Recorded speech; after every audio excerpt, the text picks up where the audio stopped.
for a while now. When I first came here, my self-esteem and everything wasn't all that well. I was struggling with trying to get my GED, which I'm doing. I was a single person, going through a lot. Didn't feel like I was really worth anything. Didn't have no real value and didn't know where I was going in life, really. I started coming here and I met Laura from the Community Care Center, and she's in the financial part of it. Well, that was nice. The financial part's nice when you're needing help. But what I come out of this is that you can make a lot of friendships. Like I said, I've been working on my GED, and they always encourage you to, keep trying. Don't ever give up. People really care about you here. They pray with you. They tell you how much you're worth, that you are special, and that you do have a purpose in life.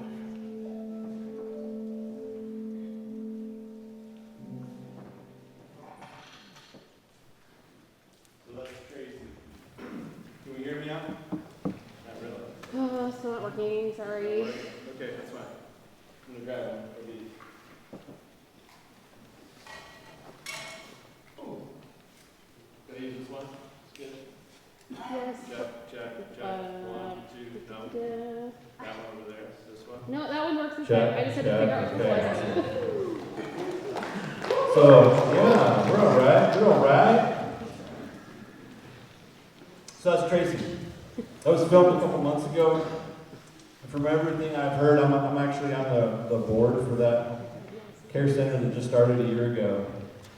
And from everything I've heard, there's so much more that she's been able to do and be active in starting another care center in the next town over because of the transformation she's had, and she has recognized that she has a calling. So what does calling look like? Like what do called people look like? I think we have all pretty much had in our head that called people are like, first of all, they're male and they're leaders. That's what we have had in our head for a very long time, I think. Maybe subconsciously. And I really want to throw that aside this weekend. And actually, over the last 20-some years of being a campus minister at Illinois State, there have been a lot of examples of women that have had callings. Tracy's one. Kelsey's another. This is a picture of Kelsey. Kelsey is she is probably one of the smartest people that I have ever met. And Kelsey had an opportunity to be anything she wanted to be, especially she had the opportunity, I think, to make a ton of money. And she chose to listen to the Lord's calling, and she is translating the Bible into one of the languages in Papua New Guinea. It's pretty amazing. The next person there I want to show you a picture of is Josh. I'm going to tell a lot of stories this weekend. Josh is an entrepreneur. He is a guy who is always starting businesses. He's always starting new things. And he went on a mission trip. And while he was on this mission trip to Africa, he noticed these African people that were actually making shoes out of tires, old tires that were in this big trash heap.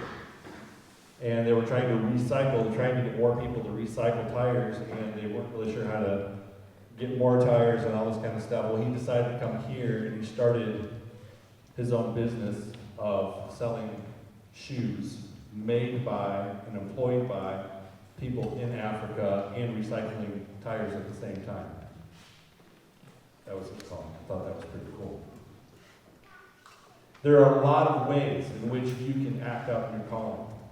It doesn't always have to be what you have seen before. I want you to I want to open your minds up to understanding something way more than you may have ever expected or dreamt before. And maybe get you a little excited this weekend. Here's my hope. My hope is that we would all kind of just get excited right now. I mean, are we kind of tired of the thing that was been put before us? People are longing for more. We're all coming out of COVID and we want something different. We all know the church has to look different. COVID is lifting. We've all finished Netflix. So who's in? Who's in? Are you guys in? Yeah! Cool. Yes. That's what I like. You know, you go to big people church and I don't get that kind of response. I love it. All right, well tonight, if we're shifting our theme to calling, it's this, called people. We're going to talk about called people. What do called people look like? And tonight's topic is this, called people are on call. Called people are on call. I have another alum and his wife that met at a winter retreat, and he is an OBGYN. And the ladies here are saying, uh-huh. And the guys here are like, I think I know what that is. He delivers babies, basically. That's all you guys need to know. He does other things too, but... I was over at his house, and he had 40 of his staff that are Christian. And he said, Pete, I really like what you're doing with this permission thing. I want to give my staff permission. I want to give them permission to have a calling in their not just in their field at work, because that's kind of well covered, but maybe outside of that, maybe in their neighborhoods, even at their homes. So I went to his house. This was about 3 months ago. Oh man, it was hot. And we're outside on his deck, and we got all these people showing up, and it was really pretty cool. But the night before, we stayed up till about 11 o'clock, and we're talking and catching up and sharing old stories of campus ministry. And got to bed almost about midnight. I wake up about 7. I go out to get some coffee, and Jared's sitting there. He's up. He's ready to go. Hey, Jared, how you doing? Oh, pretty good. You sleep well? So, yeah, sure did. So how about you? No. You know. No, I don't. Well, he says, I've had a kind of a busy morning already. And I'm thinking, okay, well, he's got some horses and some things. He likes to have his kids busy. So I said, did you do something like that? Have some chores or whatever? No, I delivered 2 babies this morning. It's 7 o'clock, Jared. Yeah, but Pete, I'm on call. I'm on call. Jared has to be on call. He can't just run to Chicago when he wants to. Jared just can't have a late night of excessive drinking if he wants to. Jared just can't do some of the things that other people get to do because Jared is on call, and he loves it. Because you never know when the opportunity is going to arise, but he's ready to go. He's ready to go, not only with his availability, but he's ready to go because he has prepared himself, and he is the man. He's the doctor. He knows what to do. And to be on call is a really exciting thing. And I want us to get excited about being on call tonight. That's where it's got to start, is that we are all on call. We're going to kind of work our way through Ephesians 4 this week. And so we started with Ephesians Chapter 1, and it said to live a life worthy of the calling you received. But there's a couple more verses that are after. It says, be completely humble, gentle, be patient, bearing with one another in love, and make every effort to keep the unity of the Spirit through the bond of peace. Man, let me start by saying that I think we all know a person who's on call in Christ and not. And you can just kind of vibe it. You're just like, that person just doesn't seem right. That other person doesn't seem like the person that I trust, but that person is just a filled person, a person that I know I can trust. And there's something that you can just almost just innately vibe off of them with. And this is what it is. Paul laid it out. He said, this is what it is. Called people have the fruit of the Spirit, love and joy and peace and patience and kindness and goodness and faithfulness and gentleness and self-control ooze out of them.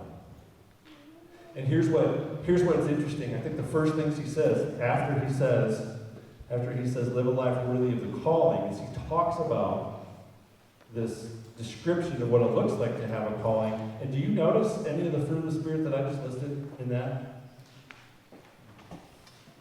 Quick look. How many fruit of the Spirits are listed there in those two? You see two? You see three? I see four. What are they? Gentleness, patience, love, peace, and the description is about self-control. I mean, it really is an incredibly parallel verse to Galatians 5.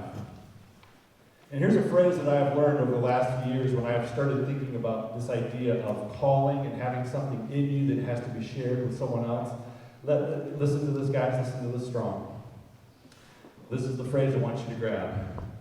You can't share what you don't have. You can't share what you don't have.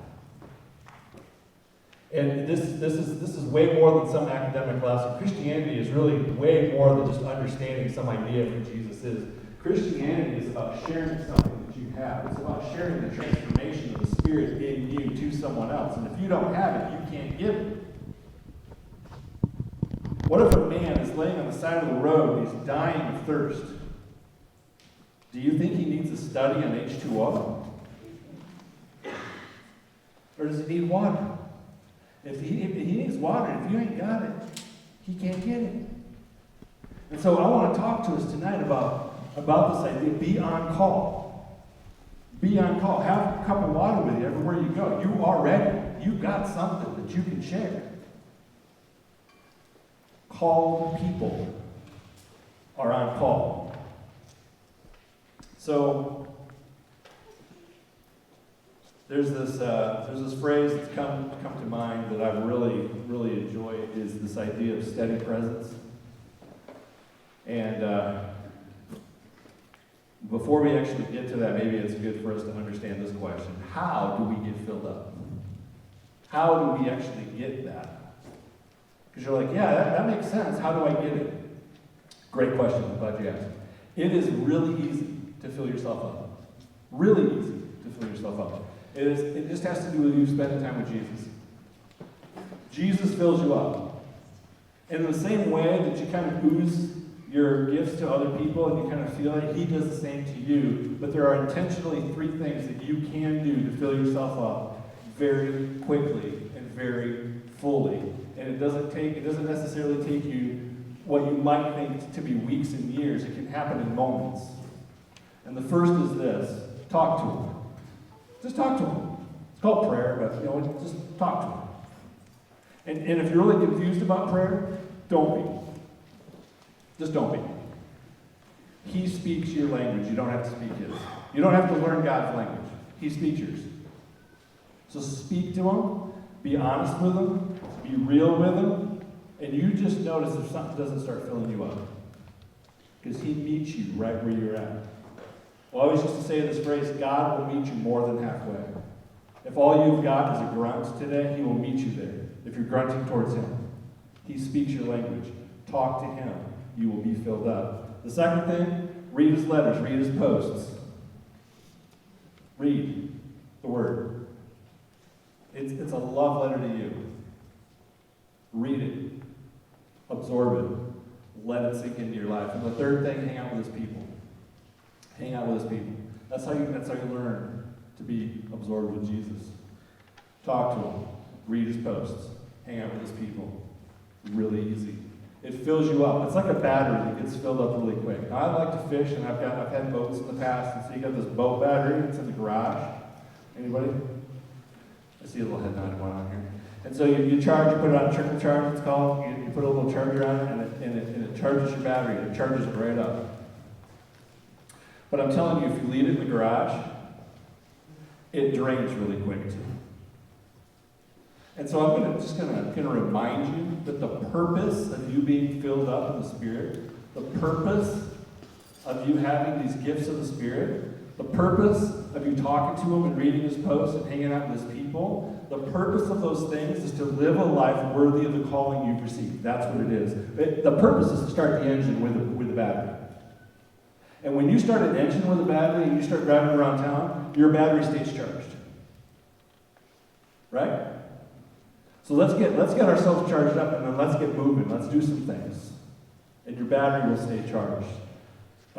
Jesus didn't talk about batteries, believe it or not. He talked about fruit. He talked about trees. And he said a good tree produces good fruit, and a bad tree produces bad fruit. Any questions? Well, if there are, he goes on to explain it. A good tree can't produce bad fruit, and a bad tree can't produce good fruit. Any questions? It's really simple. Be a good tree, and you'll produce good fruit. And what comes off of you is going to bless other people. And then the kingdom moves, and it spreads. And what comes out of you, because of what you put into yourself, is going to move into other people, and into other people, and into other people. And it's just the way the movement goes. It has very little to do with a big megachurch speaker up front in a program where we all come in and we sit down and we sit in the box on Sunday morning for a little bit, and then we go home and we say, I'm a Christian, isn't this awesome? That's not how it moves. It moves through you. It moves through you. Are we a good tree? Called people or uncalled? Okay, I'm going to end with a couple stories. You're going to get a lot of stories this week. I don't know any other way to do it. It's just what I do. And I've been so blessed, guys. I've been so blessed to see so many examples of these people that have been transformed, to see them living out callings. I've been so blessed. There's so many pictures, so many names I want to throw up on the screen for you. So many. And I just can't do it all. But I just feel like you need to see what I see. Because when I see that, I see it in you. And I don't think a lot of you even see it yourself yet. I need you to see it in yourself this weekend because God's got something big for you to do. He does. All right. Here's my last point. My last point is, how does it spread? We just talked about how it gets into you. We talked about an engine. We talked about you driving around. We talked about you blessing people or whatever God tells you to do. But how does it get out of you and into somebody else? And how do the opportunities for you end up rising and being greater and greater and greater? And it's absolutely 100% accurate to say that with a little bit of faithfulness, God will just pour more on you, and more blessing on you, more opportunity on you, and more opportunity on you. And this is what will happen. You are going to have opportunities when you are filled with the Spirit. Start your engine and go do something. You're going to have opportunities to minister. And right now it sounds really clean. Like, oh, that'll be really easy, and that'll be really fun. These people are going to respond to me.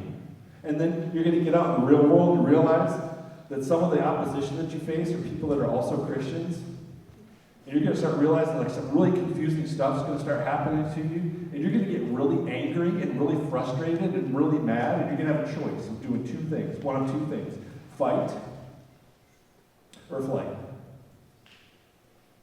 And when you choose fight or flight, you have checked out and your opportunity for growth is gone. I was on the steering committee for a mission organization called Global Scope. And I saw time after time after time these missionaries going to be campus ministers in other countries, and they would come and they would talk to me, and I'd be kind of the counselor, consultant kind of a guy, and they would come to me and they would say, I raised all this money, I know what God's telling me to do, I'm on this team. The leader has a very different idea of what ministry should look like. I think we should do this. And I would look him in the eye and I would say, I actually agree with you. But we're not going to die on this hill. Because here's what is absolutely true. You are 24 years old. And God's biggest job for you is when you're 35, 45, 55. And the character that you're building now by not fighting and not flighting, not running home with your tail between your legs, is going to build a character in you that you're going to feel like you've lost the battle, but let me tell you, the bigger battle is coming, and the war is always Jesus. Are we going to develop character in us that's going to continue to grow? There will be fight or flight opportunities along the way once you have the Spirit within you, once you are on call. Called people are on call, and that means you need to stay on call. And the opposite of fight and flight is actually a steady presence.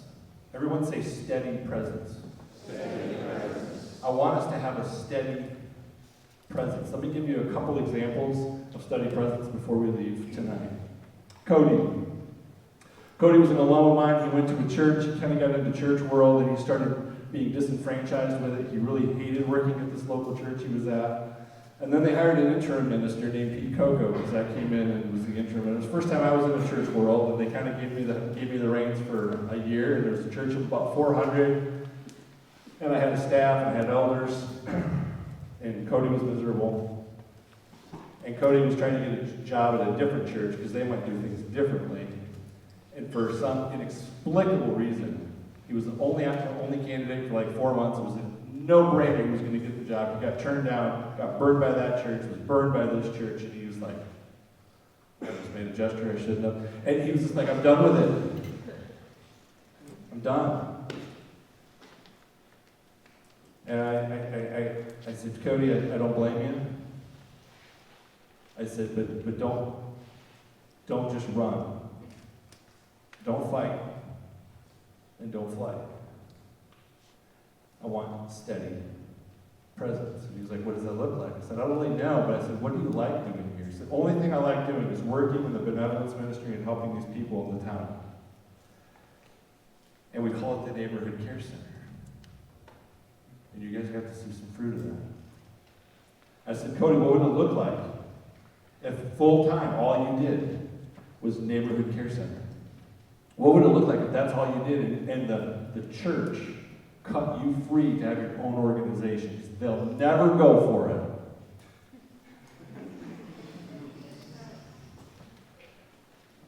Like I said, I'm on the board for that. And it's amazing. And they're already going to a new city. And we got people like Tracy that are transforming. But I'm telling you this, it wouldn't happen if we didn't have a Spirit-filled guy, full of the Spirit, who didn't run and didn't fight. John is another alum of mine, and about 15 years ago, he was in my ministry. He was a baseball player. John was a good baseball player. ISU, in case you don't know, is part of the Missouri Valley. The Missouri Valley is actually a pretty great baseball conference. It might even rival the Big Ten, I think. It's got like Wichita State and some other really big name schools. So to be an elite caliber player in the Missouri Valley, saying something. John was leading the Missouri Valley in batting average. And all these guys, being around a baseball team, I know this, like all these guys. It looks like a team sport. It's all about themselves. And they're all trying to get recruited, they're all trying to get drafted, they're all trying to get to the big leagues. Well, when you're in the Missouri Valley and you're leading the nation, or the Missouri Valley at least, in batting average, over 400 by the way, some of you know that's kind of a big deal. He's going to get a call. And he's ready to take the call, he's ready to move up. He's telling me about their coach. The coach is a real jerk. He's an alcoholic. At practice, the coach will go down the line and not just yell at the players, but say they're going to be horrible husbands. Stuff like that. This guy was clearly an abusive dude, and John was ready. John had a batting average of 400, and he sits by the phone with his family because he's going to get the call. Day one goes by. All day, all the draft, nobody called him. Day two, nobody calls him. Goes to my office. Pete, you wouldn't believe this. Nobody called him. And I went and found out. He says the coach called afterwards. He says, I hope you don't mind, John, but I intercepted all your calls because I think we need you next year. He said, Pete, I was livid. Wanted to fight. I wanted to quit. Fight or flight. You know what I decided to do? Steady presence. God must have a reason for me to be on this team. God must have a reason for me to make up for all the problems that I had before, because I was partying 6 days a week. God must want me to share the testimony of what He is in me to each of those players. And so as a captain this next year, my number one priority is when we go on road trips, I set up the room assignments, and I'm going to get a different roommate every time John graduates, or John the next year actually, before he graduates, is squatting a ridiculous amount of weight, pops his back, and he's done for life. He could never play baseball again. So he goes to Willow Creek. Some of you guys know it's a mega church in Chicago. He volunteers at the softball as a softball coach. So he's got 35 men in this intramural team out on this diamond, and they all give their life to Jesus. Like 35 dudes surrender their life to Jesus on a baseball diamond because he has a way with words that's unbelievable. Best communicator I know. And at the time, there's a name, some of you don't know this name, Bill Hybels, who was the head guy of that church, came to John and he said, I want you to be the next head guy in Willow Creek. And John said, I got to start my own church. He said, it was the hardest thing I ever did, but I started my own church, and God ended up blessing him. He's got this church called Mission Church in Chicago, and it's over the last 10 years grown to be about 3,000-4,000 people. But you know what isn't how many people come into this auditorium. He says there's no way that we can possibly house the amount of people that God wants to save in this community. And so what we're going to do is we're going to start missional communities all over Chicago. Mission Church, look them up. It's crazy. John Pete Cocco. These are some of the stories that I've had the privilege of just sitting and watching and seeing and understanding and being a part of and knowing that there is crazy good things inside of you. I'm telling you, John was a wreck. The guy got a hold of his life. He started filling himself up. And I'm going to come full circle now, and I'm going to talk about me, and we're going to be done. Because I would have never had the privilege of investing and being a part of Cody's story, or Kelsey's story, or Josh's story, or Tracy's story. I would have never had the opportunity to be a part of any of those stories if I wasn't in the seat that I got the privilege of being in. And there was a chance for me, I'm telling you, in my own story, of fight or flight. A real temptation for me to fight or flight. So when I was in college, I went on a mission trip to Hungary. And from there, I then went on another mission trip to the Philippines. And I started a campus ministry there. I was trying to start a campus ministry there. And while I was there, I met this missionary family who just didn't seem to give off the good vibes of Jesus like I was telling you before. I was catching a little something different. A lot of selfishness, a lot of competitiveness. And it was about that same time while I was during that year that I knew this one guy was going to be my next campus minister. And he lived in a very remote part of the Philippines. And I was going to go visit him. I was going to ask him if he'd be my next campus minister. He was going to come back. My job was going to be done. I was going to go home. We're going to leave that ministry in good hands. I was so pumped. This guy was perfect. Perfect Filipino. Only problem is Scott. Scott was one of the other missionaries. And he was like, I want to keep him where he's at. I said, that's fine. Let's let him choose. No.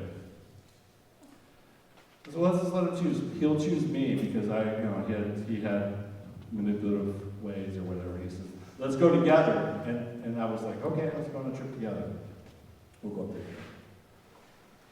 So I'm praying about this, and I'm about ready to go up. And this is you don't realize how much of my entire year's work was weighing in on this one meeting. And I'm wanting to go, and I'm waiting for this time. And so I'm prepping myself, I'm getting ready. And in the midst of that week, my wife actually goes into premature labor with our first child. We lose the baby. And as we're having this funeral, Scott's mom and dad are housing us for a few days. We go in the backyard, we have a little burial service, we come inside, and as soon as we come in, before we even ate any food, the head missionary said, that's going to be $382 for staying at my house. You know, electricity and stuff. That was an exact quote, if you're wanting to know. That didn't sound right, didn't feel good. But what felt worse was that Scott wasn't there because Scott still went on the trip to go talk to that dude without me and gave me a wink as he left, knowing that that guy was going to stay with him. Christians. And I wanted, I'll be honest with you, I didn't really want to flight in that situation. But the other was real tempting. And believe me, I could have taken it.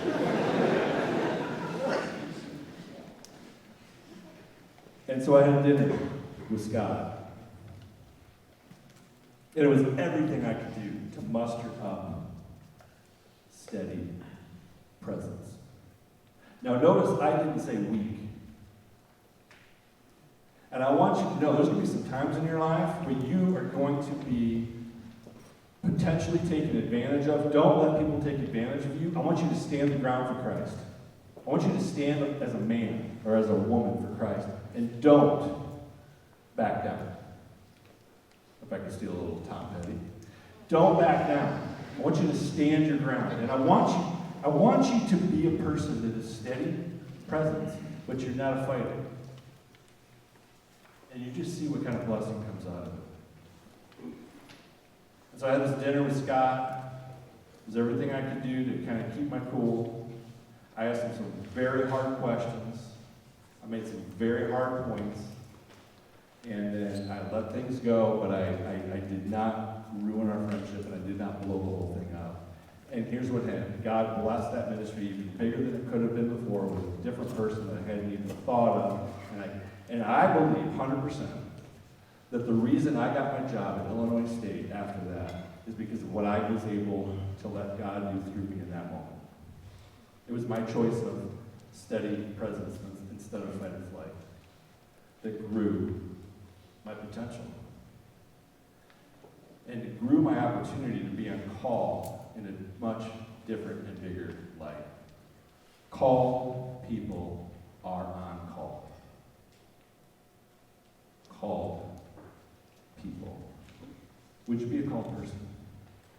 Would you just be on call tonight? Would you just consider tonight, as you wear this bracelet this weekend, that, you know what? I don't have to go after some big dream. I don't have to try to be the next big person that's going to do some big thing. You're just going to be on call, and you're going to be a steady presence, and you're going to let God bring you the work that you need to do, and just see what He doesn't do with that. And maybe right now is a good night for you to start this whole weekend off by just saying, God, steady presence. Steady presence. And if you've never even had the Spirit in you, just be like, God, I'm going to start talking to you honest. I'm going to start talking to you in my language. I'm going to start reading your posts. I'm going to start hanging with your people. And we're going to see what happens from there. But we need to be people that are on call. He does the rest. That's the coolest part. None of this is about our abilities. It's all about His. We're going to pray, and the worship team is going to come up. Jesus, thank you for this incredible night, incredible time, incredible weekend. And I don't know what you're stirring in the seats of the people that are here. I don't know what's happening, but I know that it is going to be, whatever it is, it's going to start with being on call. Would you help us as called people to do that, to be ready for whatever it is you come and bring our way. And it's in Jesus'